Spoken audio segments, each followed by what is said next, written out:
Hello everyone and welcome to a new devlog for Aron's adventure. Today we'll be looking at abilities and melee combat.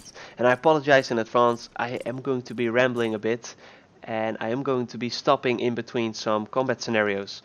I've been going at this for about 2 hours now, and I always scream at everyone that I'm a good multitasker, but I'm one of the most horrible multitaskers I've ever seen in my life. What I just showed you there was the stab. It's one of the abilities that will allow you to do some extra damage, especially when in stealth, and we're debating using it as a finisher in combat, so you do some extra damage and finish someone off, but right now you can use it freely against anyone. What I showed you before was the dash. It allows you to close the gap between you and the enemy, but if you're holding a sword, it allows you to also do some damage while closing that gap. So next up, I want to talk about our different types of weapons in the game. For now, it's just a sword and shield, but I have to tell you, I've been working on this system for a few days/weeks now, and I've tried to do it in such a way that it will really be easy for me to expand upon. So say I get some new animations for two-handed weapons, it will not take me longer than half a day to implement a different weapon into our game, have it working with our character, and have our character be able to interact with the environment, same as with this weapon. So that's something that I'm really excited to work with in the future. I hope my system holds up to that and that I'll be able to actually do that, but I think it should be good. So next up, I want to show the spin attack. If we hold left mouse button, we'll do a little spin attack. And what you also see here is that they hold their hands up as they approach you to hit you, and kind of to tell you, hey, we're gonna be attacking you, and you can counter, because we do have a counter. Only problem with it right now is that I've been working on the Aron's logic and Tom is working on the AI's logic, and something is going a little bit wrong between those two systems, so that's why it's a bit buggy. That's why the outline shows up a little bit late, and well, the hand above his head's very placeholder. We need a different we need to make some small changes to the animation systems and other systems. Next up, something that's still missing from Aron, but you'll be able to see on the AI, and you probably already saw it in the archery video, is enemy hit responses. I also set up a system for that. Usually Tom does all the AI stuff, but I got it from him for a few days to work on the damage logic, and I set it up in such a way that it's really just a few variables you can easily tweak for new enemy types. So you only have to say, like, okay, this is the animation when he gets hit from left, this is the animation when he gets hit from the right, and this is what happens when he gets knocked back.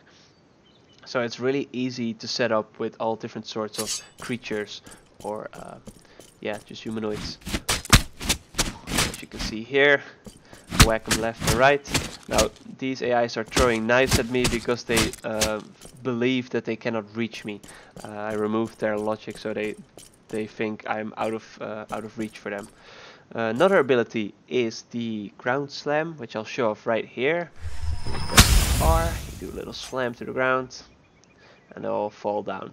Placeholder, very placeholder particle effect. I'm sure you understand. On to the next thing. A lot of games do targeting in their combat, so you lock onto an enemy, and then that's your focus targets. Now we have a different system. I don't really like it when you have to walk up to an enemy and hit him, but I also don't really like when you're targeting just one guy, because we'll have different scenarios with multiple guys coming at you. So what we have now is more of targeting assist. So depending on your input, your character, or Aron in this case, will rotate towards him and you'll damage that one, and you'll also close gaps. At the moment the gap is pretty big, so if I go this way, you can see I slide over there and attack him. Boom. He fell through that tree. It's because there's no collision. So yeah, it's sort of an assisted targeting system to get some of the frustration out of lock-on games. Basically, we're trying to use the best of both worlds. I'm a mess. I keep doing that.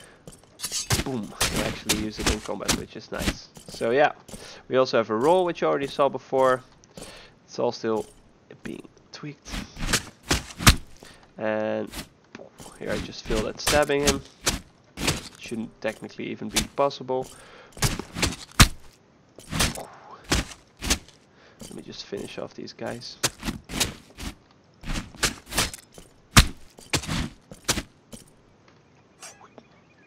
Alright, I think that's it. I'm already at 5 minutes. I shouldn't even have talked about not wanting to reach 5 minutes. That would have saved me some seconds. Please subscribe to our YouTube channel if you haven't already. Leave a like and join us on Discord, because why not? We have Discord, it's fun, we have nice people there. Still a relatively small community, but I've already been very happy with how much it has grown over the last few weeks. You can also just like us on Facebook if you're more of a Facebook person. And thank you so much for watching. Please don't let me telling you that this is early and there's some bugs stop you from giving feedback, because yeah, we'd love to hear it. Thanks again for watching. I hope this was alright, and I hope to see you next week. And then we'll be looking at some archery abilities. Okay, thanks. Bye bye.